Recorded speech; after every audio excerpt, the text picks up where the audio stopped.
Explaining Mao's Great Leap Forward from 1958 to 1962.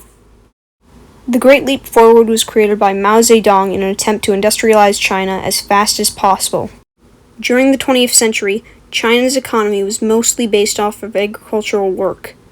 This Great Leap Forward was meant to simulate the Industrial Revolution that happened in Europe, but much faster.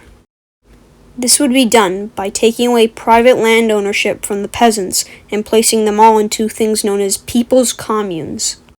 People who had worked on farms their entire lives were forced out of those farms and forced to make things that they had never made before, such as steel. This was all in an attempt to recreate China's economy into a more industrial one.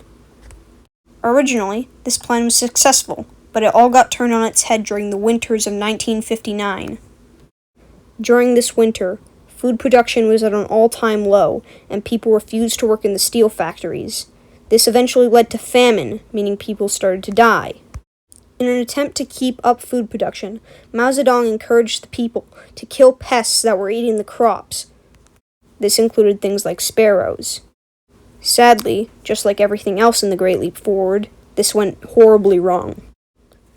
Because of the elimination of animals such as sparrows, other animals, like locusts, were allowed to thrive, meaning even more crop production was slowed.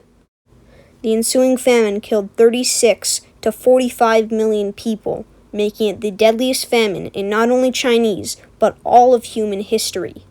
During this famine, people resorted to eating things like bark, their own house animals, and they even resorted to cannibalism, something that no man or woman should ever have to do. The entire thing greatly diminished Mao's popularity inside of the Communist Party, and eventually ended in him stepping down as the head of state. In conclusion, the Great Leap Forward was the deadliest famine in human history, and was caused due to very poor planning. Thank you for watching this video on Mao's Great Leap Forward.